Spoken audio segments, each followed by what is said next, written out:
Hey everybody, welcome to Forge the Narrative. My name is Paul Murphy, your host, We All About the Lost Souls podcast. I'm joined today by Ricky Addington. Hello, world. Chris Morgan will be joining us very soon. We're going to be talking about Deathwatch. I'm excited. Deathwatch and some other stuff. I mean, to be honest, the Deathwatch have a lot of units that we are comfortable with and aware of. They are inherently a Space Marine army, and they've gotten the Primaris treatment. Yeah, it's like, you like Space Marines? How about you pay double for Space Marines? That's you're going to get some fun toys. That's not the way it works, thankfully.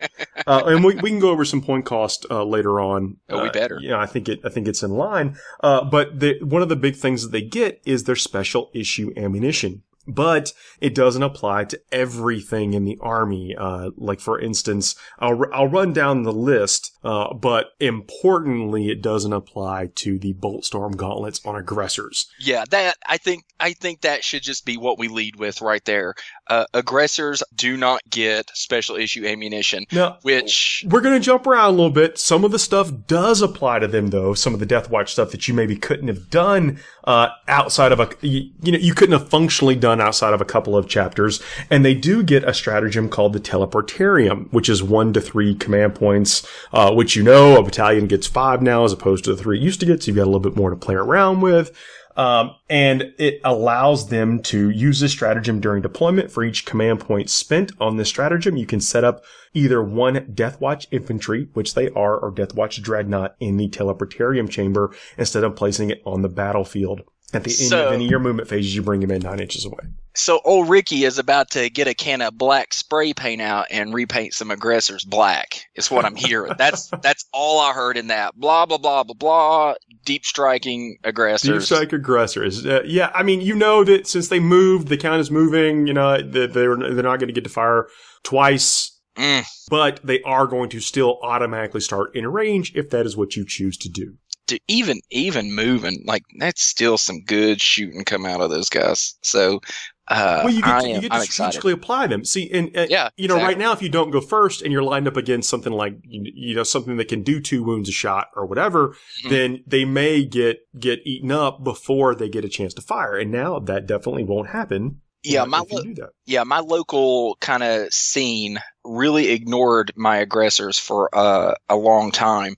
And then each opponent, after they eat, double shooting from a squad of aggressors, has learned that is their that's their target. So slowly, the ability of me to sneak my aggressors over the table has gotten worse and worse and worse. So now maybe my Dark Angels can have some Deathwatch aggressors in there. They moved up higher on the party on the target scale. Oh yeah, absolutely. So now being able to hide them off the table for a turn can be really good. So this I know we talked about what you couldn't use special ammunition on, but the special ammunition is pretty good for the units, and it's bolt pistols, bolt rifles, all the combi weapons. The master crafted stuff, stalker pattern bolt guns, storm bolters, twin bolt guns, and a few other things all get the special ammunition.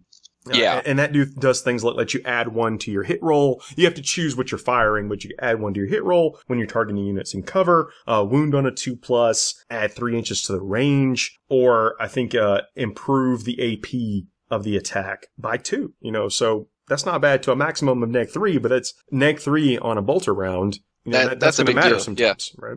-3, a bolt rifle, is already -1. Going to -3 is fantastic. I mean, you're shooting with a plasma gun at that point, essentially, right? So without the risk. So even better. And don't forget the Kraken bolt is 3 inches to a pistol, but 6 inches otherwise if it's not a pistol. And it also improves the AP by -1, right? Oh yeah, improve the AP, the attack by -1. Yeah, by 1. You're to a maximum of a -2. Yeah. So you're looking at AP, a bolt rifle shooting 30 inches is now going to 36 inches at AP -2. And don't forget what is it the Stalk or the long range one, which is like a 36-inch bolt rifle? I believe it is. If it's not, it's 30, but this is... No, because 30 is the rapid fire ones. Oh, that's right. Yeah, so 36, and all of a sudden this mother is going out to 42 inches, AP -2. The special ammunition also doesn't work on the Inceptors. They have assault bolters. Right, that's yeah. not on the list. I know we're covering what you can't do, but it's really easy. These are the first things that I checked. I'm like, oh goodness, what can I do? Or what can I do? Look at all your super duper units and see how they just got better in here. But man, I'm telling you, just like me personally, I love every bolt rifle that an intercessor has. I think they all have very good. And the bolt rifle is 30-inch range. Go to 36. Rapid fire, and then 36 for the stalker, which is I think heavy one, if I remember correctly. So the special issue ammo on an intercessor squad is just super duper to me. I think they're great. Yeah. And one of the benefits of the Deathwatch is that outside of just picking a unit, you can have the mixed unit of things as troops. So you can add the intercessor, the reaver, the aggressor into a troop squad. Yeah, I'm excited about being able to have Hellblasters in there and them not get so worried about getting charged, being able to back out and shoot some more. That's going to be crazy cool. The rule for that is the mixed unit. A unit of intercessors can contain models with different toughness characteristics. In this case, use the toughness characteristics of the majority. So in case that comes up for things like the Inceptor and the Aggressor with a toughness 5 in that unit. That was going to be. I was really excited about mixing the Primaris units together like you do with normal Marines in the Deathwatch. I'm not blown away by abilities and stuff, but I mean it seems to be thematic. It seems to fit with what they do, and nothing seems out of place or overly powerful. So I was pretty pleased with it. Let's think about this though. The Inceptors, had the key, the fly keyword and what have you. Mm-hmm. And it says Inceptors can move across the models and terrain as if they were not there. In addition, when a unit of intercessors that includes any Inceptor falls back, it can shoot later that turn as if it could fly. So exactly. You're going to get these special rules. Yep. So put your Hellblasters, add some Hellblasters in with your intercessors, and throw an Inceptor in there, and all of a sudden your Hellblasters don't really care if they got charged. Well, if there's now I think this army is going to suffer competitively if you're trying to make an elite force of Marines. It's like really difficult to make that work without some interesting missions or a narrative story or, whatever. But anytime we've seen in the past rule stacking, when you stack up rules, it always becomes better than it was originally. Yeah, 100%. And that's the thing that Deathwatch does, is they stack rules. That's what they did before with, even in 7th edition, that's what they did. And with Index, they were doing that as well. The big problem was when you start doing that and start adding all these bells and whistles and all these cool things, the points could become insanely high. So you got to be able to balance that with, how do you get that benefit, and how do you keep it efficient enough to where you can stay competitive on the table? So the relentless advance of the aggressors is going to apply to now they don't get to double shot, but they will get to shoot even if they did move their heavy weapons without the neg. So again, rule stacking. Right, yeah. Can be pretty good. And so again, and that goes back to the intercessors with their assault bolt guns. So if they take the assault ones, you throw an aggressor in there, and now they're moving 6 inches plus D6 each turn. So now your intercessors are aggressing and shooting off special issue ammo as well. So that to me is great. I think it's like, what is your plan with your guys? If you're planning on moving up to get on objectives quickly, you throw an aggressor in there and let them aggress. If you're aggressing, exactly. If you're wanting to stay back, with some put some Hellblasters in there and give them the rapid fire or maybe even the long range rifles.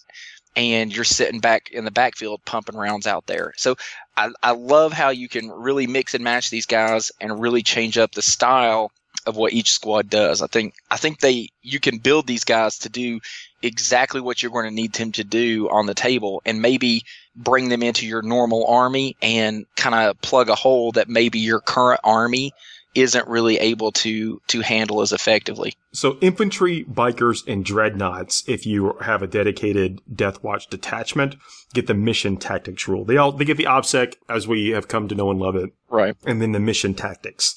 And this is something you choose before the battle. This is the Führer, it's the Führer tactics. when attacking enemy unit with a troops battlefield roll, you reroll wound rolls of 1.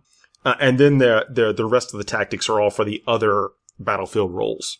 That lets you reroll wound rolls of 1. So I can see how this would automatically stack up with the special issue ammunition. I'm always wounding things on a 2+, unless it's a vehicle. Right. Or whatever, to automatically have a benefit that you get to kind of survey your opponent's army before you pick your mission tactic. Yeah, it's really going to be able to, you're going to be able to like take out what you need to take out when you need to do it. And so there's that. And then we'll get into it, obviously, with the other abilities that let you change that tactic and with what stratagems. To change it, adapt it as if you were, so you wipe out their HQs, then you go on and alter it to do their troops, or, you can choose, but there are ways to manipulate that mission tactic mid-game. Yeah, and just to be able to do that if it plays out how I think, it will play out, or how it should play out, I think it would be a really fun game to, watch that, like, watch a Deathwatch army come in and focus down this and then focus down this, and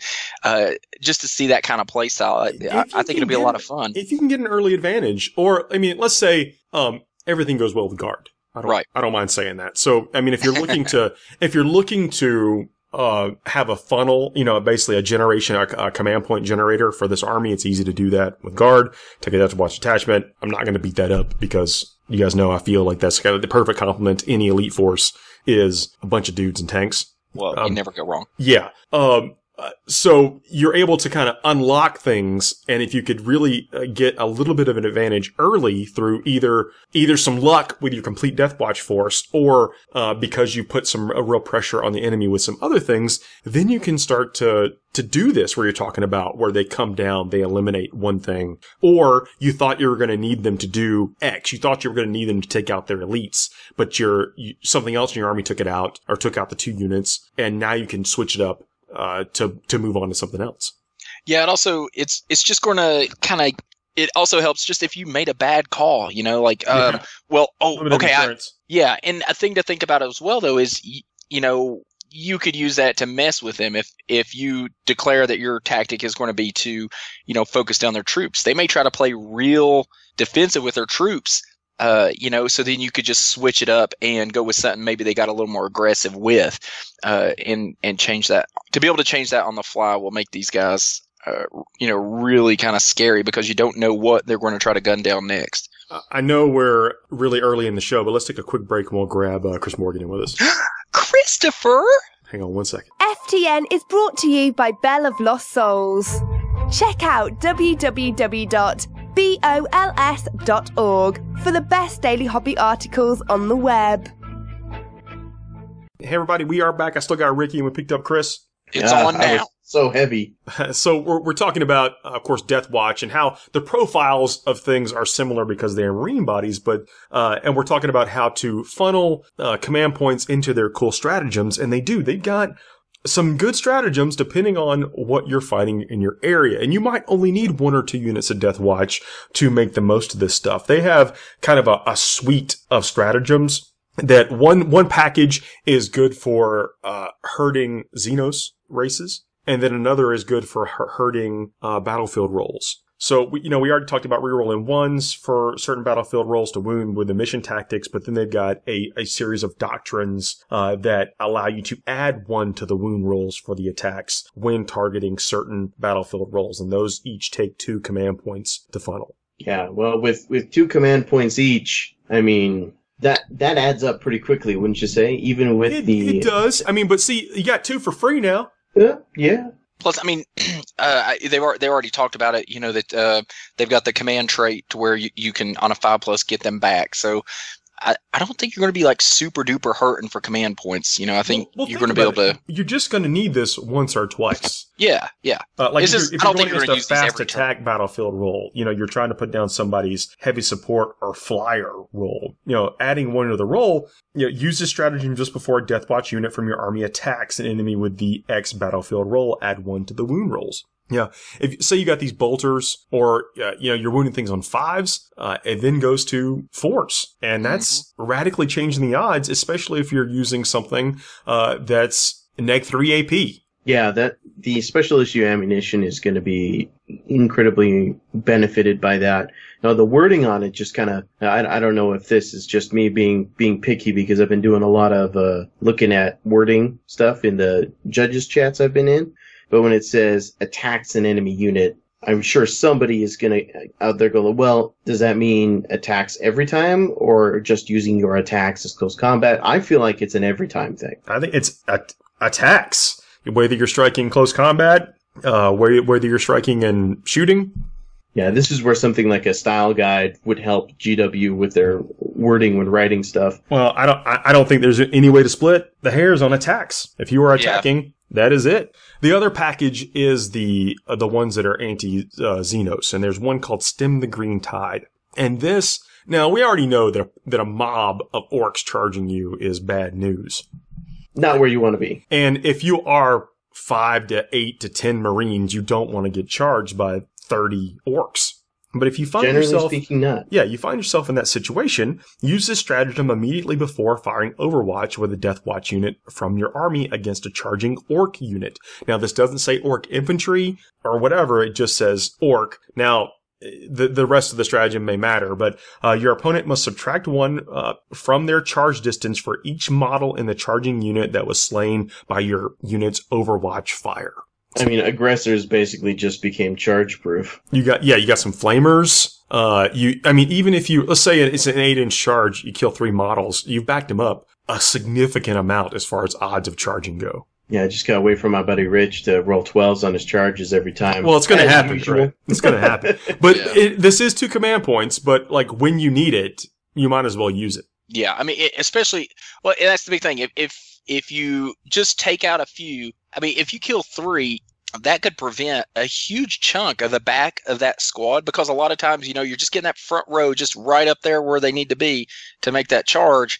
Then you've still got all those guys behind that are going to have to be trying to pile in. Oh, that's a good point too. Yeah. So those guys are going to be, if you kill 3 models, those guys are 3 inches farther back, which means a big bulk of your line is not getting in there.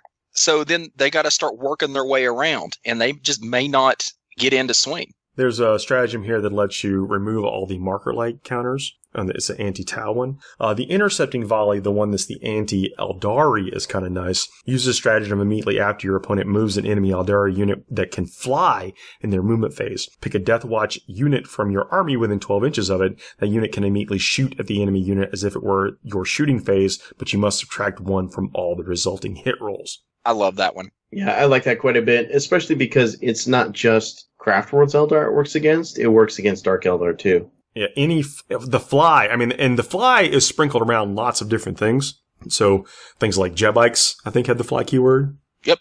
Yeah, you'll be paying attention to that. I'll say that. The Synaptic Severance, which is neat. This lets your unit target Synapse characters, even if they are not the closest enemy unit. Now with Tyranids, you do get to, you kind of shoot the big bugs most of the time, but you could potentially snap out some others that you wouldn't get to be able to target. Well, think about maybe like a backfield Neurothrope or something like that, right? And it says a Deathwatch unit, so it doesn't have to be something like an infantry squad. Bolt pistols, yeah. This could be like, say, one of the Raider. Deathwatch flyers. Yeah, just do that. And you can move right up, and you can shoot at a character Synapse creature like a Broodlord or a Neurothrope, and kind of cripple their backfield Synapse support. I like that quite a bit. This next one, Overkill, is the anti-Necron one, and I think it is probably one of the most brutal ones. Playing against some Necrons recently, they kind of rely on this will be back rolls or reanimation protocols. Use this stratagem at the beginning of your opponent's turn before they use the reanimation protocols ability of a Necron unit within 12 inches of a Deathwatch unit from your army. So you got to be close. Your opponent subtracts 1 from any reanimation protocols they make for that unit this turn. Something like Wraiths? I'd like that. The Wraiths, the Canoptic, they have to burn a stratagem for that. So that's like a double whammy. Just sit there and wait for them. As soon as they say it, just be like, "Oh, hey, bruh, overkill." Have a little card. Just take a card, slide it over, like a bereavement card. Be like a I'm sorry for your loss or whatever, and then slide it over to them. Be like, "Okay, go ahead and roll." But yeah, like be like some kind of parchment-looking envelope or something. Hear ye! I am playing Overkill. And then make them roll as someone just plays a flute or something in their ear. I don't know, but that one can be brutal. I like it. Yeah, that would be that's a serious some serious shade throw. Yeah, as it were. Every one of these though, targeting scramblers is another one I think that is just going to have somebody like throw their drink at you. It's just like I don't know. I think the Tau probably still have enough shots to take out a handful of Marines. Yeah, probably. But I'm sure they do. It's just, but they put all their marker lots on you, and then you're just like, oh, okay, here, take those off. I think it's just gonna be funny just to watch.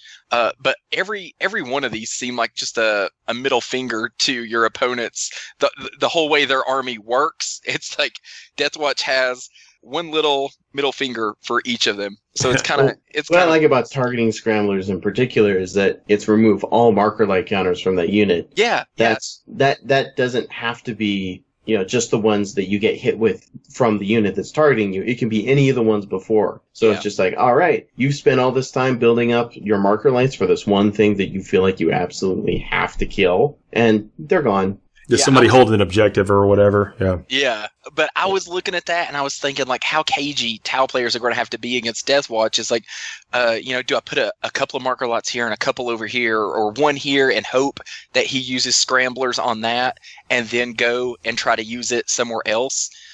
Because, you'd have to use it immediately after is been hit. So you can't wait until they've all been, right? You can't wait till they've all been hit. You got to do it immediately after that unit is hit. So do I shoot one or two marker lights here, let them hit and make you burn it, and then try to really go for something else? So I think it's going to make some interesting decisions for Tau players and for Deathwatch players. That'll be neat to see how those play out. Another neat stratagem I found is the optimized salvo. Now, remember, one of the core concepts of 8th edition is that units can split fire. And I'm only saying that as the rule that we're comfortable understanding. Right. Your models can fire at whatever they want. Well, the optimized salvo is a one command point stratagem that lets you use a different type of special ammunition for every fire if you want. That's cool. Oh, man. Huh. Okay. Well, that gives you something to keep track of. Yeah, use this stratagem in your shooting phase immediately before choosing targets for a Deathwatch unit from your army with special issue ammunition ability. Different models in that unit can use different kinds of ammunition for that attack. Select which models will fire, which type of ammunition before any hit rolls are made. So that's the normal shooting rules, by the way. Mm-hmm. But they're just clarifying it for us here. But I'm sitting here looking at, it's neat. I'm just sitting here at the special issue ammo, and I'm like, how does this, how am I going to like use this? But for the most part, I'm kind of just like, okay. Because usually all my bolters are shooting here and my missile launchers are shooting over. I think it's really going to depend on how you've got that squad set up, but there's going to be situations where that's going to be great. Like if there's just one or two guys left in cover and you just really need them to die and you still need to kill something else, split them up that way, I guess. There are a couple of different ways that you can actually buff up the damage of a bolter or what have you. And I shouldn't say bolter, but I'll read this. There's a warlord trait called Castellan of the Black Vault. Add 1 to the damage characteristic of one weapon carried by your warlord. Note that this cannot be a relic of the Vigilant and does not affect a weapon using the Bane bolts of Erisia. The Bane bolts also let you add 1 to the damage of any special issue ammunition fired by the bearer. But that's a relic. So like a power sword doing 2 damage, a thunder hammer. Well, with the Artisan of War warlord trait from BA, we all know the glory that is having a 4 damage thunder hammer. I mean, there's nothing more satisfying than killing a Bane blade in 1 round of combat. Yeah, I've heard it's good. But does this have to be on? Well, it's got to be on a character, right? It's a warlord trait, so it has to be. It's on the warlord. So, are there new warlords, or is it still just Watchmaster and Watch Captain Artemis? There's the Watchmaster, the Watch Captain Artemis, Watch Captain in Terminator armor, Primaris Watch Captain Librarians, Primaris Librarian. There's a Primaris. There's a Chaplain Terminator armor, Primaris Chaplain. Those are all the HQs. So we got some options. There is an apothecary in the elite section. I don't know if they had apothecaries before. There's a Primaris apothecary. Nice. I think if Call does any updates, he's going to name those ones the Secondaris. I'm just trying to organize these in my head. So Castellan the Black Vault does allow you to add 1 to the damage characteristics of 1 weapon carried by your Warlord. And hey, Paul. Yep. Can I interrupt there real quick? Yeah. That Warlord trait, it's just add 1 to the weapon or to the damage characteristic of a weapon? Yeah. So a 1 weapon by the Warlord. Okay, so Watchmaster has a Guardian Spear, right? It's got a shooting and a melee profile. So that's the same weapon, right? Or do you consider this two separate I would say yes. So the Guardian Spear has shooting and melee profile. It's 2 different profiles, so you could almost say... The Guardian Spear for shooting is a 2 damage weapon. I don't know if it was 2 damage in the index. It was, yeah. It was 2, and then D3. That's the melee, yes. For the melee, yeah. So would that go to 3 and D3 plus 1, or would you have to pick? Oh man, I don't know if I'm prepared to answer that question. I'm not ready to jump into that quagmire, but I can see a TO needing to address that somewhere. I think it's pretty easy because we look at it the same way with something like the Icarus Storm Cannon or whatever it's called on the Adeptus Mechanicus thing. Is that all of those different weapons it shoots are all part of the same weapon? Well, like it's the just Watchmaster one weapon is a single model armed with a Guardian Spear, frag grenades, and crack grenades. So that would be my argument to anybody that yes, it is a single weapon. So it is clear my crack grenade is going to be D3 plus 1. Yeah, go with the crack grenades. Yep, there you go. Well, frag Drink grenade, that optimization, Paul D6 Murphy. grenade with 2 damage apiece. That would be insulting. Until you lay out some aggressors with it. No, like that the aggressor's player would feel insulted. You did what? I mean, it's no Death Guard grenades, but okay, we'll go with it. Yeah, it does. It doesn't say. Just it can't be a relic, and it can't be using the Bane bolts, which models with the special ammunition add 1 to the damage of any special issue ammunition fired by the bearer. In addition, for each wound roll of a 6+ made for any special issue ammunition fired by the bearer, the target suffers a mortal wound in addition to the normal damage. So the Bane bolts are not bad for a relic. That you're probably going to be getting aggressive, or people are going to be getting aggressive towards you. But it's not bad. The Guardian Spear shooting profile does get to access the special issue ammunition. Yeah, that holds up with what it was before. Nice. Yeah. So that's not bad. Shooting some, what is it? That is D3 plus 1 damage for the Bane bolts, and then you're getting mortal wounds on 6s.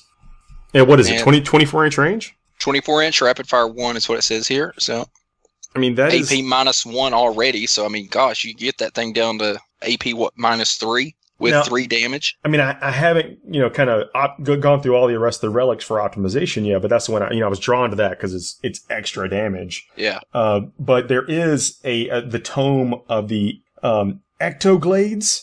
At the start of each of your turns, pick a mission tactic. Until the start of your next turn, you can choose to apply either the effects of the mission tactics that is currently active or the mission tactic you have chosen. I like that one. That's within 6 inches of the bearer each time it attacks. So you're castling up at that point, but yeah, but it's letting you take out multiple threats in the same turn, while being completely optimized.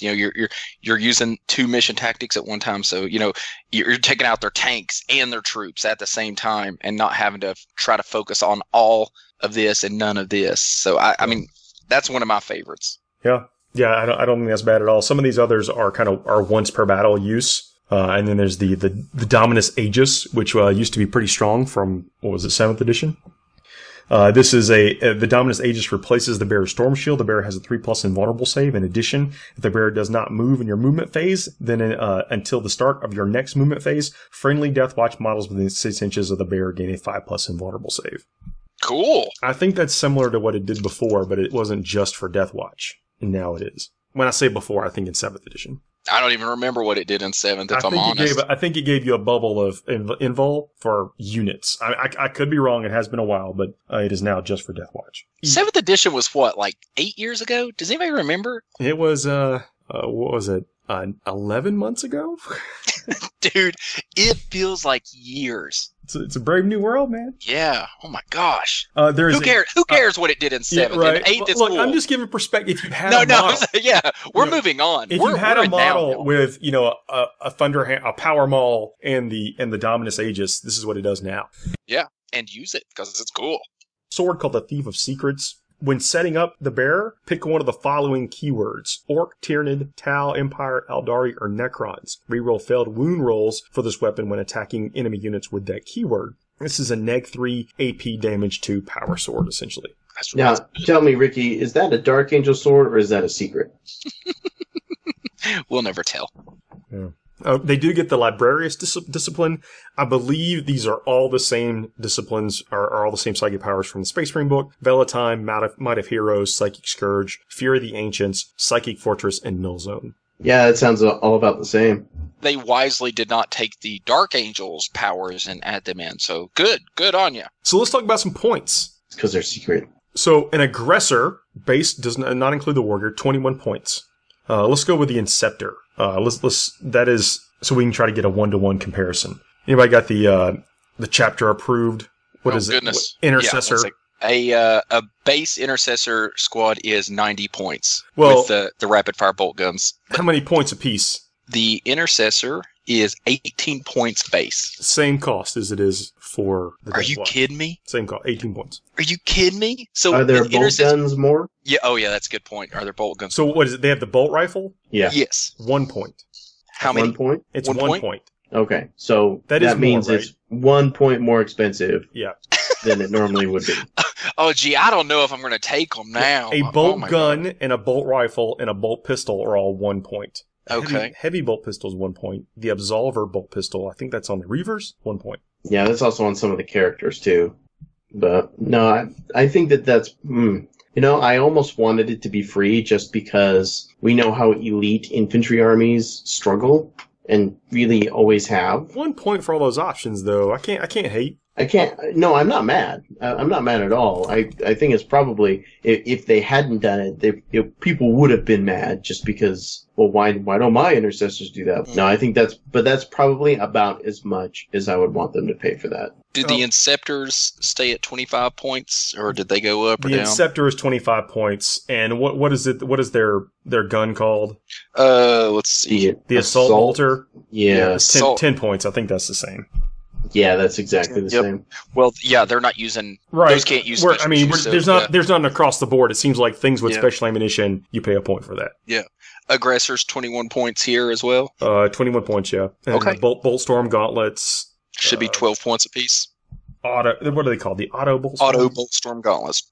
That's 12 points apiece, yeah. Yep. Well, which makes sense because they're not getting any better yet. Special. Yeah. So the Deathwatch frag cannon. Now everyone was so hot on the frag cannon originally, and it's 8-inch. The frag round is 8-inch, but it's 2d6 and automatically hits target strength 6, negative at 1 AP, 1 damage. The shell is assault 2, 24-inch, strength 7, neg 2 AP, 2 damage. If the target is within half range of this weapon, its attacks are resolved at strength 9, negative 3 AP.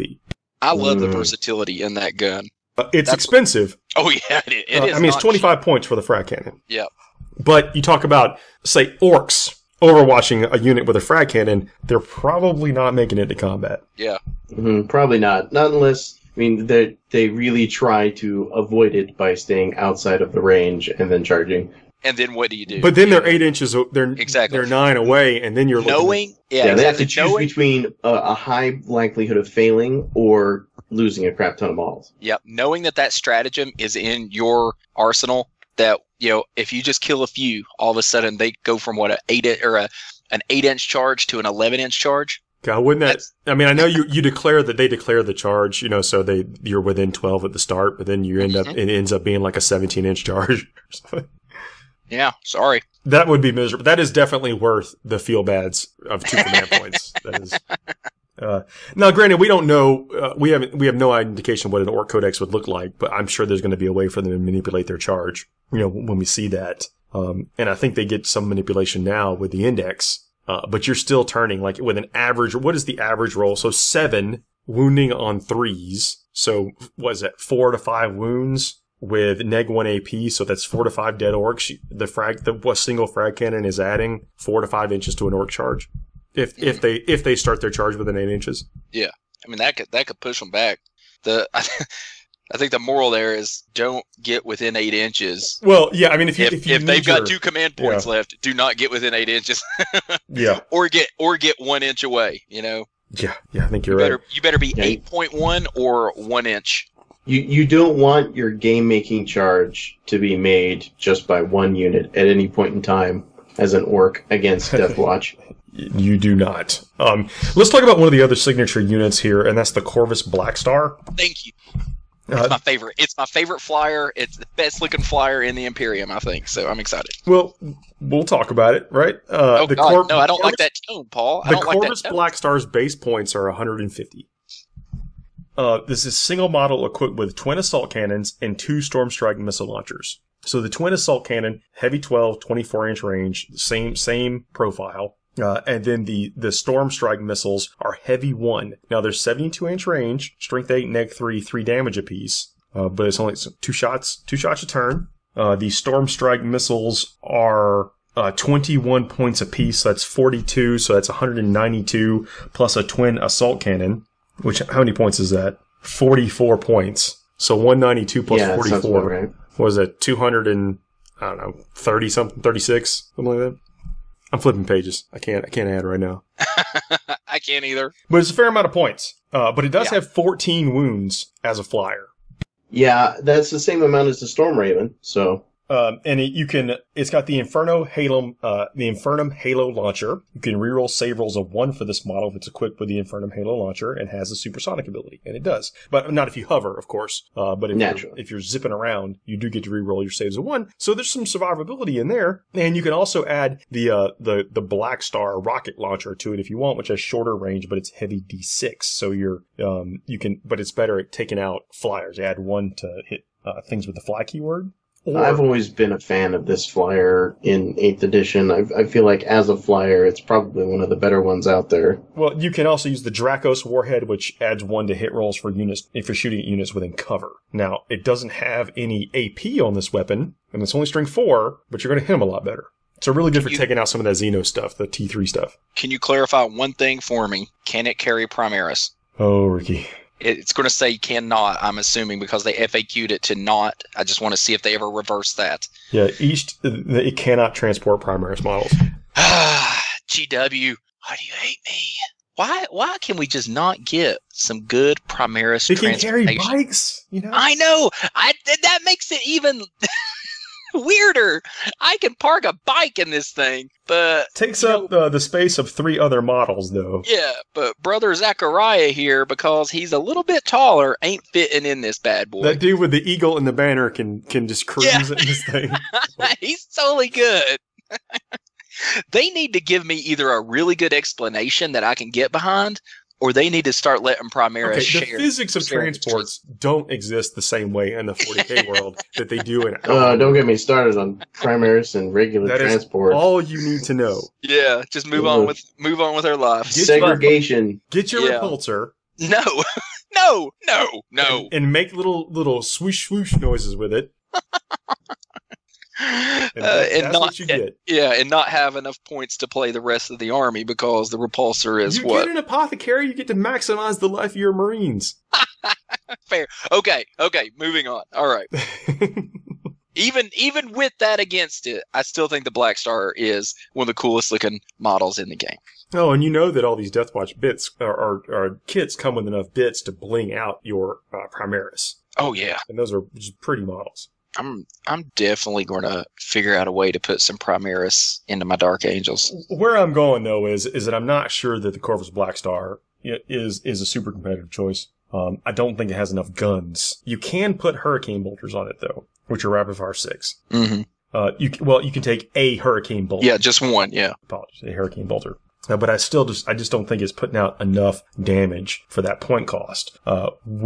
Without the ability to travel around your Marines. I think if you're going to be trying to play the mobile strike force, you're going to be using the Telepatarium, using your command points. Yeah, where I see, like, when I'm thinking about it, I like Black Star for dropping guys off and getting them in flamer range.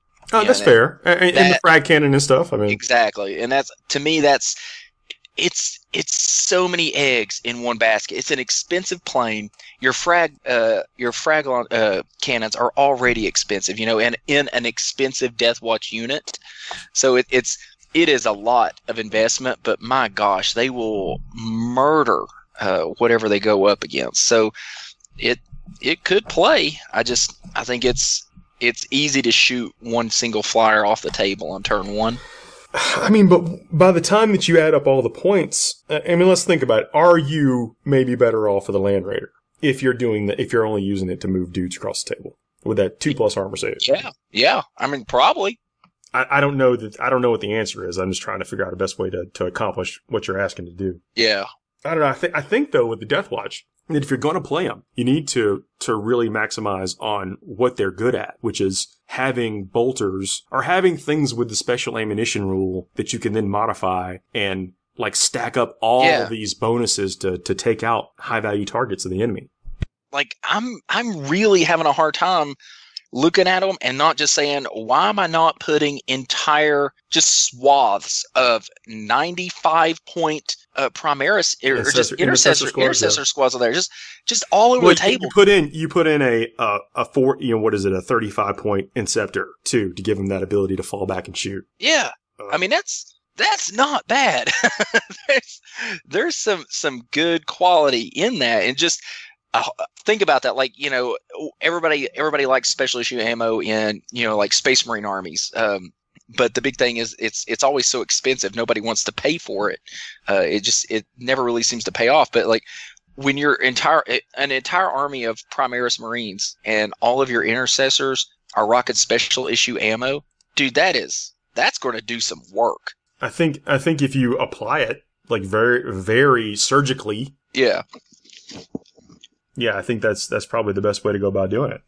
I think this is going to have to be a book of good decisions. You're not going to have enough units to really, if you're going monofaction, right? You throw in your obligatory Imperial Guard platoon of uncreativity +1, then, whatever you can make some mistakes. You can throw some of those units away, but the Deathwatch units, they've got to turn over for your investment.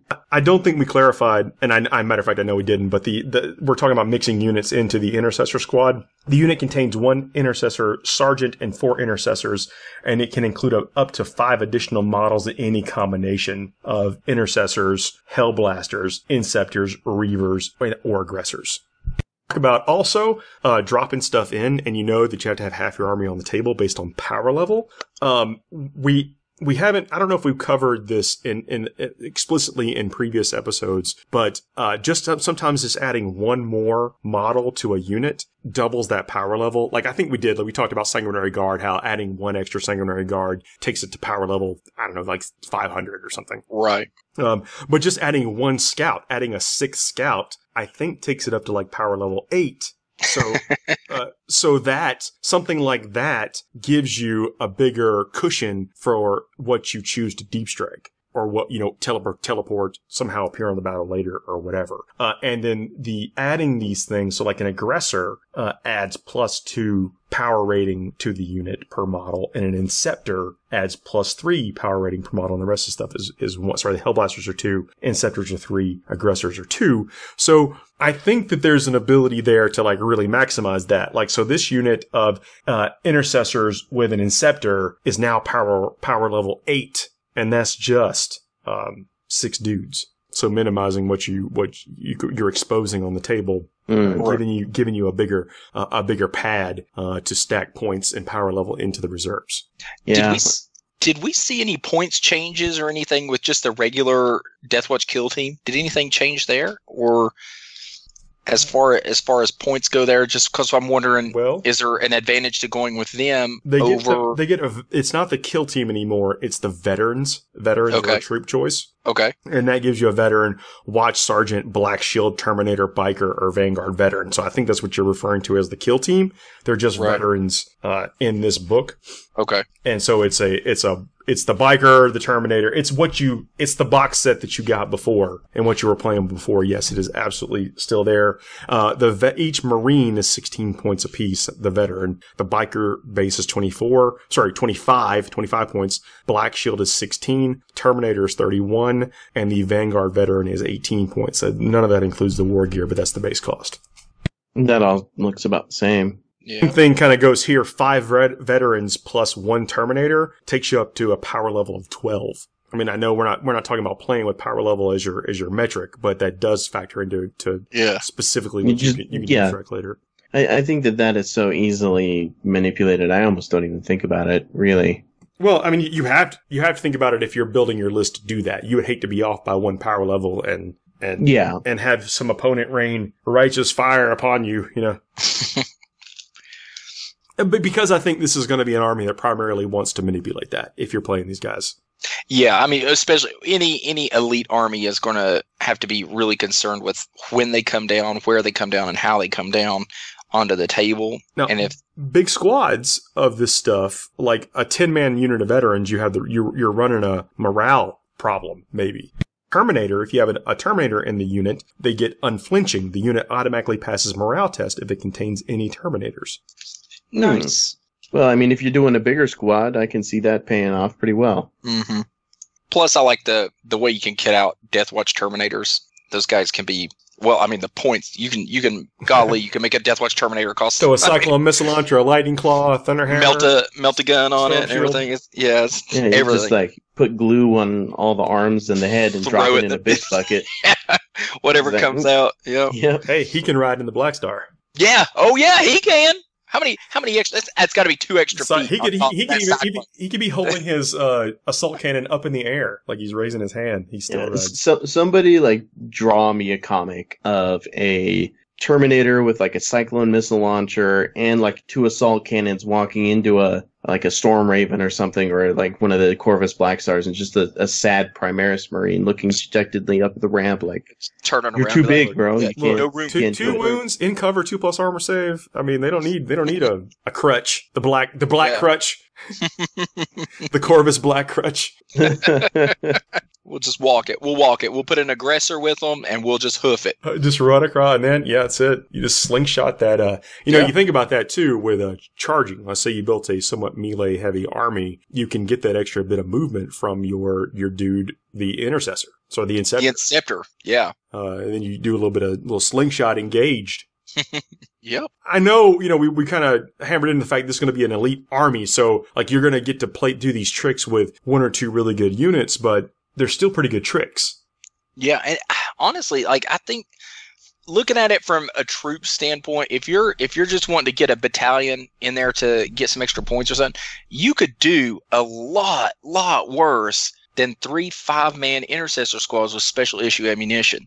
That's true. That is a fantastic troops choice. Being able to do that extra range, just on their base guns, and then being able to even add more range to that if you wanted to. I mean, it lets you threaten a lot of things that people you might be able to drop on folks. Yeah, I mean, even if you look at it like me, I rarely ever have thought about running the long range bolt rifles, the Stalkers of 36-inch range, but being able to sit back in a backfield. I don't think I ever answered you on that. I just kind of nodded. Yeah, I'm the Stalker bolt rifle is 36-inch heavy. Okay, negative AP base. Right. Think about that. That you could sit back at 42 inches on an objective in cover and be shooting 42 inches away with strength 4 AP -3 shots. Yeah, and potentially rerolling wounds. Yeah, I mean, I'm a huge fan of Deathwatch Intercessors. I mean, I think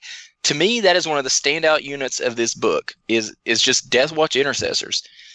Yeah, no, when you put it that way, it makes a lot of sense. And they're not a ton of points. I mean, a 5-man unit. Okay, let's talk about this. A 5-man unit is 10 wounds. Yep. With a 2+ save, being able to potentially fire from 36 to 42 inches away. I mean, to me, they're a no-brainer because I mean, well, we've talked about it in previous episodes. If exactly, you just describe the stats, people go, that doesn't sound like a bad unit. Yeah. And then you say, oh, well, guess what? They're 95 points. And they're like, oh. But the thing is just a regular intercessor squad is a good troops choice. Like, since the points came down on the Primaris stuff and all that, and people have finally been start playing them more. But I've been running intercessors for pretty much all of 8th, and I'm in love with them. I swear by them. And now all of a sudden, for 5 more points, they have gained so much versatility that it's ridiculous. And I think they're fantastic. And I'm honestly I'm trying to figure out how to add some of them into my army to give me a little more versatility. You should start replacing Dark Angels. I know. I'm telling you, it's a little bit of black paint only here and one there. shade, one more null and oil wash on that army in there. That's what I'll just dip them in some null and oil and leave them for a day or two, and I'll be good. Well, guys, let's take a quick break. We'll come back and do a hobby segment. This is going to be about some patina. Ooh, sounds delicious. Forced Narrative is brought to you by Dicehead.com. www.dicehead.com. Games, hobby, supplies, and comics. They have it all. Hey everybody, we are back. We haven't done a hobby segment in a little bit. A lot of stuff been going on, tournaments and whatever. We still got Louisville Slugger coming up. I finished the missions. The primer missions are under review from my buddy John Marshall and from the Bourbon Brothers gaming group. That should be up very soon. Looking forward to hearing some feedback from that, getting the stuff out there, at least give the style of the event to folks. It's an aggressive mission set, and I think I think it's gonna be fun to play. See how it goes. I want to talk about this White Dwarf issue. This is for the May 2018. On page 127, there is a shield recipe here, and the issue is about painting Deepkin. And I think it's real easy to go to the Nihilist Oxide route when you start trying to do that kind of rust and patina on things. But I like the way they go about doing this, and it seems pretty easy. I have not done it this particular way, and I'll tell you what I haven't used. We've of course used, we've burnished metal for our existence, especially since Agrax Earthshade came out. But they go with Runelord Brass as the base, which is not my go-to most of the time. I've got a brass color that I go to, and I've got the Retributor armor color that I go to, that gold color. I don't branch out to the brass very much, but it gives that good base coat for when they do go with the Colia green shade on top of it. Well, we know how you feel about green washes. Well, so. I've used the Colia green shade before when I was painting Sons of Horus. Mm-hmm. Actually, I've got a Luna Wolf's army, and I was doing some Legion of the Damned to go with that army, but I wanted them to fit theme wise. So I thought it'd be cool to paint the evolution of their armor, so they would still look like they, thematic wise came on the same bus. Right. But they would look different, so people would automatically recognize what the Legion of the Damned, they were something else. They were something different. And so I did a Colia green shade wash over a gray color, and it gave me what I thought was a pretty good Sons of Horus color. Now it wasn't the paint tutorial off of the Forge World site, but it gave me something that I was looking for, and it was kind of a dark and brooding type color, but so fit with Legion of the Damned, still fit with the army, whatever. So I have some Colia green shade, but I've never used it over a brass color. And so what they do here is they do the Runelord Brass, Colia green shade, and then go back and it's that trick where you use a layer color. It's the same as your base color, and that's kind of the technique here, or whatever. It's using, you got your base color, you put a wash over it, and then you go back in with your base color, but it's really a highlight color because of the way the wash behaved.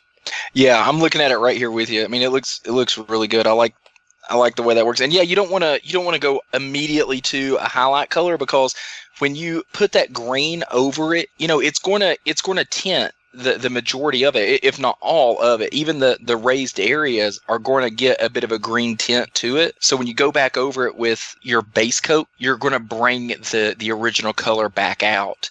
And that's going to let you go in and highlight off of that. Yeah, then they go into what's their go-to color here. That's the Stormhost Silver. Do you use Stormhost Silver, Ricky? Yeah, I use it every now and then. I like it. It's a good color. It goes on easily. Like it's like the Retributor armor of silver. Well, I use a lot of times mithril silver, and I feel like that's too bright. Yeah. I get what you're saying there. Stormhost definitely not as flashy, I guess is the word I'm looking for. I mean, I use mine so sparingly, my silver, that I still have a bunch of Runefang steel I need to get through before I could even think of buying that. So, well, those were the comparables, right? Like Stormhost silver and Runefang steel are like a comparable color. Is that right? Yeah, they're pretty close. much. I think that there's a bit of a shade difference there, but they are. I get in my habit. I use the same metals over and over again, and I mess with the washes. I haven't gone with the green shade before, but this is a very attainable tactic, and it gives what the end result even if you don't go up to that Stormhost silver, you get a very weathered looking thing. I mean, what they're trying to simulate here for the Deepkin is like that it's been underwater or what have you. Yeah. So this is something you can apply to many different things, whether it be terrain, whether it be a belt buckle, an ancient pistol, like you got a relic pistol, like for the Deathwatch we were just talking about, or something. Your warlord trait that you put on your one frag grenade. That is your damage D3+1 frag grenade. Or crack grenade. Best crack grenade in the Imperium. It's the holy hand grenade. It is.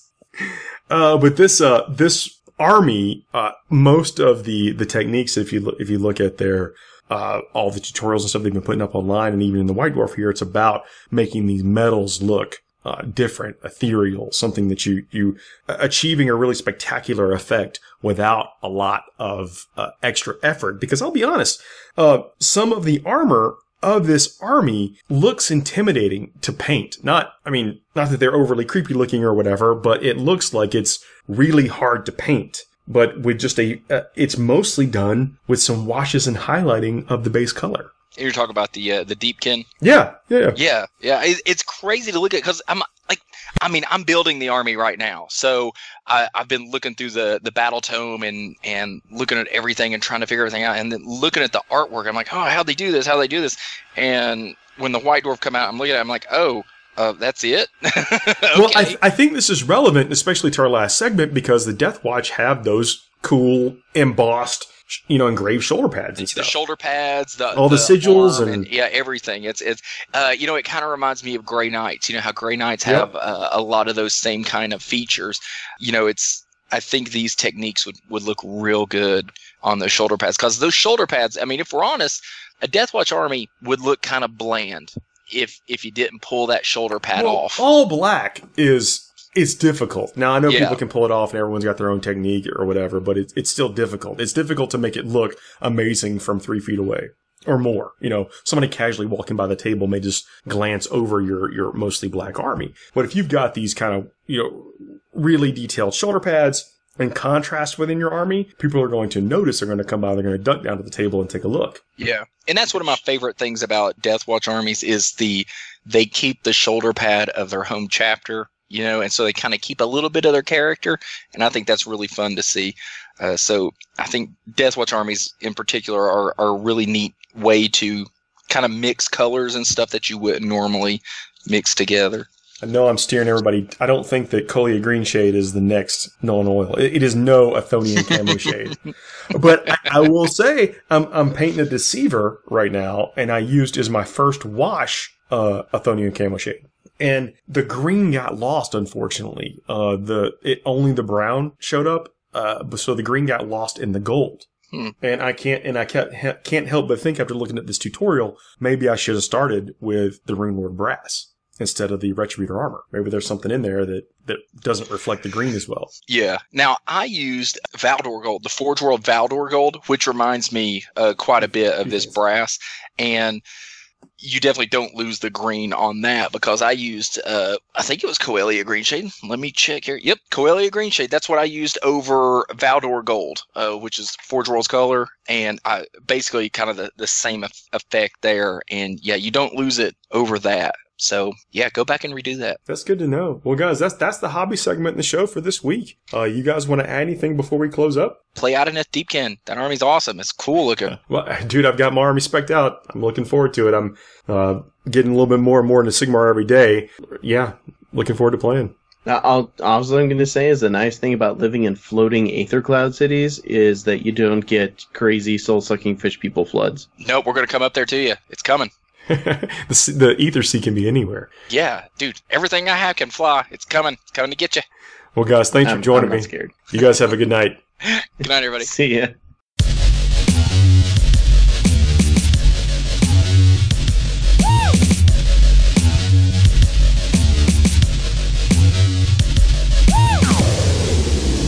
I am your father.